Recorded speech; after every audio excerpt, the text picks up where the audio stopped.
എടാ 9ാം ക്ലാസ്സുകാരി ഉണ്ടല്ലോ, 9ാം ക്ലാസ്സുകാരി പ്രസവിച്ച്. 9ാം ക്ലാസ് വരും? ഇടുക്കിയിലാ സംഭവം. അത് ശരി. പ്രസവിച്ച് അതിന്റെ ഉത്തരവാദിയും കൊച്ചിന്റെ അച്ഛനും ആരാന്നറിയോ? 8ാം ക്ലാസ്സുകാരൻ. 8ാം ക്ലാസ്സുകാരനാണ് കൊച്ചിന്റെ അച്ഛൻ. നമ്മൾ ഈ സ്നേഹിച്ച് നടക്കുന്ന സമയമൊക്കെ ഉണ്ടായിരുന്നല്ലോ, ഈ 14 വയസ്സിലൊക്കെ ഉള്ള ആ സമയത്ത് ഒന്ന് തൊട്ടാലോ ഒരു ഉമ്മ വെച്ചാലോ കൊച്ചുണ്ടാവും നമ്മൾ പണ്ട് ചിന്തിച്ചിട്ടുണ്ട്. ഓർമ്മയൊക്കെയായിരുന്നു നമ്മൾ അന്ന് ചിന്തിച്ച്. പക്ഷെ ഇപ്പോഴത്തെ ന്യൂ ജനറേഷൻ പിള്ളേർ 14 വയസ്സിൽ പ്രസവിക്കാൻ തുടങ്ങി.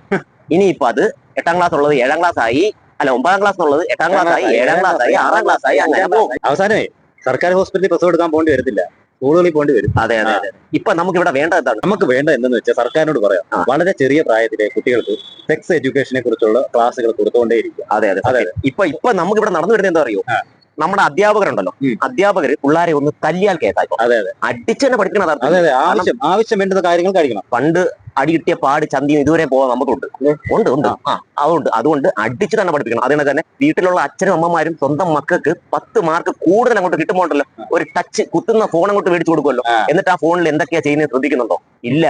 പ്രസവിച്ച് കൂട്ടു. ഇനി കേരളം ജനസംഖ്യ കൂടിക്കൊണ്ടിരിക്കും. കേരളത്തിൽ ഇത് പറയുന്ന പഠിപ്പിച്ചാ പോരാ. അതെ, ഇതും കൂടെ എല്ലാം പഠിക്കണം. സ്വന്തം വീട്ടിലുള്ള അമ്മമാര് ഇതിനെ കുറിച്ചൊന്ന് പറഞ്ഞ് മനസ്സിലാക്കി കൊടുക്കണം. 10ഉം 12ഉം വയസ്സ് കഴിയുമ്പോൾ മനസ്സിലാക്കി കൊടുക്കണം തെറ്റെന്താണ് ശരി എന്താണ്. അതെ അല്ലേ?